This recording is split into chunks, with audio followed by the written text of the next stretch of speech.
Open your eyes. If you are wondering why everything going on in the world feels so terribly off, then you have come to the right place. A veil has been put over the eyes of humanity. Evil people in high places have been hiding the truth in plain sight and building a false reality on lies and deception for far too long. And now, their time is coming to an end. It's time to fight back, to wake up, and to begin an uprising. Now is a time for judgment. This is a time for judgment. Welcome to today's show. The microchip implant is something we've all been covering for years, but it's becoming more and more normalized, and I need to continue to cover it because there's a lot of things that go into this. We've heard of the microchip being used to open doors. They've told people that they can use it to start their car or open their car door, things like that. But eventually, obviously, the mark that'll be inside of people's body, which I believe will be intertwined into their genetic code, into their DNA, with blockchain, will, of course, enable people to buy or sell, like the Bible tells us in the book of Revelation. In Revelation chapter 13, verse 16 through 18, and the second beast required all people, small and great, rich and poor, free and slave, to receive a mark on their right hand or on their forehead, so that no one could buy or sell unless he had the mark, the name of the beast, or the number of its name. Here is a call for wisdom. Let the one who has insight calculate the number of the beast, for it is the number of a man, and that number is 666. So now we're seeing, instead of this, the chip being talked about, and people being like, look, I have a chip, I could turn my TV on, is the bank chip. And I'm about to show you the bank chip. And one of the things that scares me the most about this is that social media, again, is going to be used to implement this on the youth. People on TikTok, for example. I'll show you this guy on TikTok who has this bank chip in his hand. He goes to stores, he goes to vending machines, he scans his hand. Of course, you'll notice on his wrist, he has a pentagram. Oh, is it a star? He's a Dallas Cowboy fan. It's a pentagram. So it's no surprise that this guy has it in him. This new company called Walletmore, it's somewhat new. It's been around for about a year or two. It are one of the companies now that are getting pushing this. And in the UK, this person is the first in the UK, apparently, to get this implemented into his body, or excuse me, in Britain. He's the first in the British father is the first in the nation to be implanted with a safety pin-sized bank chip. I'll show you here the guy, how he does it, or excuse me, how they implement it, how they put it, or implant it, excuse me, into people's bodies, and of course, how they're going to market this stuff with TikTok. And of course, you'll see the sleazy guy who created it, who looks like he loves bagels.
Paying with chip implant at W.H. Smith. Paying with chip implant at vending machine. With chip implant at home bargain. Paying for petrol with chip implant.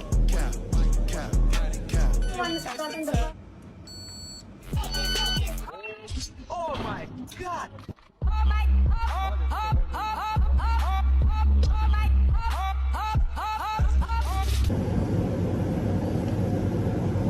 Doesn't work? Oh, there we go.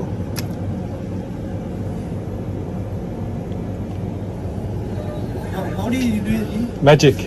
Huh? Magic. Oh, magic. Last time you wrote an actual check or bought something with cash. Swiping and tapping our cards and our apps are not just the easiest way to spend money, they're the safest way, unless, of course, we misplace our phones or our wallets, and then it's a nightmare. It is hard to misplace your hands, however. And soon your hand may be all that you need to buy anything that you can afford and many things that you can't.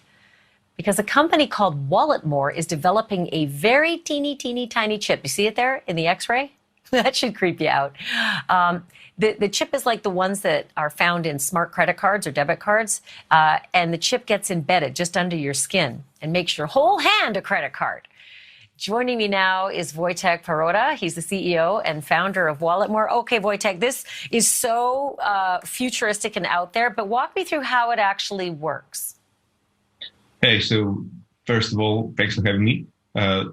Let's look at the chip as a super small card that you can use wherever contactless payments are accepted. So it's exactly the same NFC technology, which stands for near field communication, and therefore it can be used only for the near field communication payments. So therefore you cannot be tracked, you cannot be monitored, you cannot be spied with that implant because it's exactly the same technology as credit card. So here's my worry, is that you can accidentally buy something by just having your hand too close to a machine, or you could accidentally have your data all stolen by shaking someone's hand, because a lot of times we protect our cards in cases that can't be penetrated. But if it's in your hand, it's really hard to do that. It's not that simple, to be honest. First of all, you cannot lose money when you are shaking hands with anyone, because the implant is the passive tag and it doesn't have any internal source of energy. And therefore, the only option to get the read of that implant is to put it in the near field of terminal. So therefore, the other implant, which is inside of the other person's hand, is not capable of processing information. You need to have that source of energy, and only terminals that you can see at the moment are capable of providing that energy. So that's one thing. The other thing is that you definitely cannot lose your money because of the fact that you tap in a random place. Why? Because the implant is so small compared to the credit card. Normally, of course, when you tap the credit card, the terminal, it gets the read instantly. With the implant, it's a little bit different because you need to be super precise. And therefore, if someone is touching your hand, finding this perfect sweet spot, because that's how we need to look at it, you would realize at least 10 times that something is going on with your hand. So that's Do you have it? Wojtek, do you have it in your hand right now? Yeah, of course. Actually, the X-ray that you saw was from my hand, and that's how it looks on my hand. So show me your hand. Is it possible to see it at all? It's just barely standing out, right? Like it looks like maybe a little like a scar. Yeah, as you can see, I'm popping it a little bit. Oh man, that's crazy. Did you have a doctor insert it?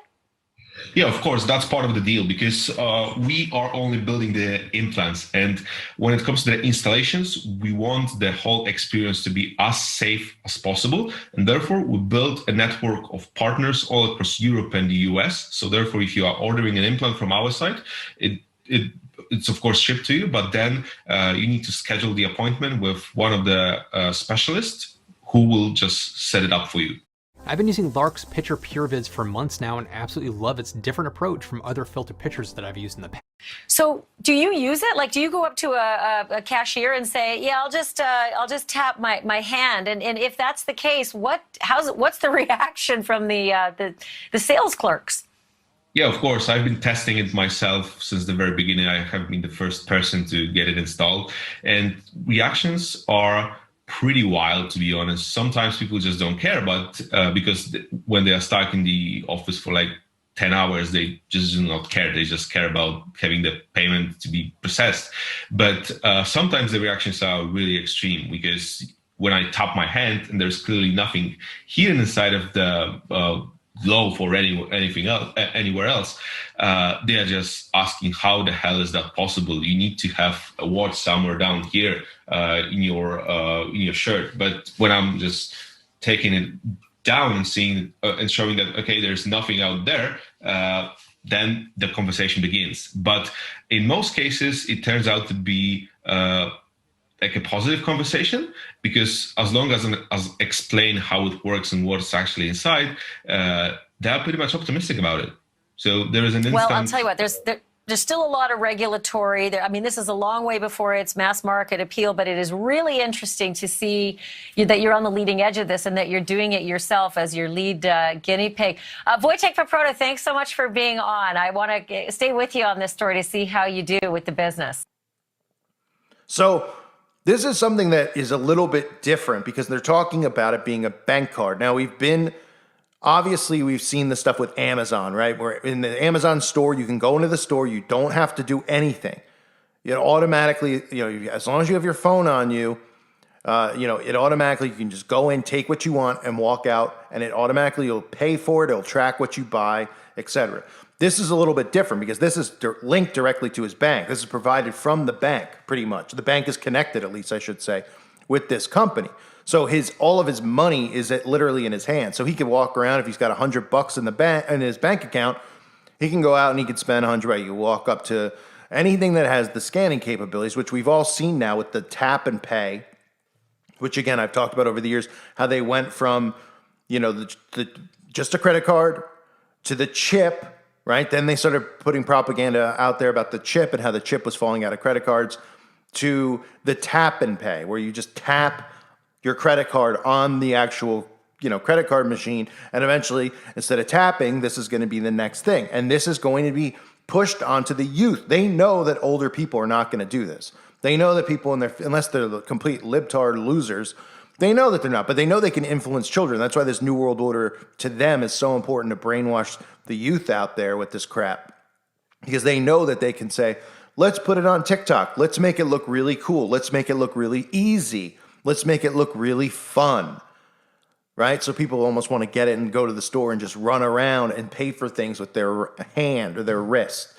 So that's what's frightening about this. And this guy, the British father, who was the first in the nation to be implanted with a safety pin-sized bank chip, goes by the name of Arnie Soes. He paid 350 euros, which is $394, to have the new technology inserted into his hand in Germany. And is this the future of the people, or for the people who don't want to carry a wallet or a purse? And again, that's another way they market it, as if carrying a purse or carrying a wallet is so difficult. Just like the stuff with the Alexa, turning off your light switch it's so difficult. Putting on a CD or putting on an iPod, I should say, and playing your music instead of just telling Alexa, it's so difficult. This is what they're doing to people. They're getting them so dependent on technology to make things easier, but what it's really doing is enslaving them. So it's been reported that in Sweden, 4,000 people have body chips linked to their bank accounts, according to the Daily Mail. And over the years I've covered Sweden, they were probably the first hotspot where a lot of idiots really were just taking this taking this chip and walking around and using it. But now it's spreading. Now it's spreading to different countries. It's going to spread to America. It's going to spread all over. And again, the bank part of it is something that's very key, because they're not going to be able to buy or sell eventually without it being inside of your body. But I believe that the chip itself is, again, another way to prepare people to have it injected, for the most part, into their bodies, because it'll be a part of their bodies. When you have a chip in you, there's still a chance that somebody could cut you open and take the chip out. Well, having it in your DNA code or DNA strand, there ain't any way of getting it out of your body. It's permanent. It's in there. Once it's in, it's in. That's why there's no going back once you take the mark. So I know people have difference of opinion on the mark, but let's be realistic about where we're headed here with digital currency, cashless society, control, carbon footprint, and being able to track every single purchase you make, every single thing that you do. And then eventually, when they wean out cash and they wean out gold, all these things that people think are, people are like, we'll use gold, we'll use silver. All that stuff is going to be eliminated. It's going to be eliminated. You're not going to be able to go to the store to buy food and say, hey, I have a gold bar. Can I buy all this food? They're going to destroy all types of currency so that people have no choice if they want to buy or sell but to take the mark. But for the time being, people still have free will, and people can still make decisions, but they need to become aware of these things. And again, TikTok, social influencers are going to be a key for them getting this pushed across. So it's very, very scary. I thank everyone for being here. I hope you're all doing well. God bless you and your families.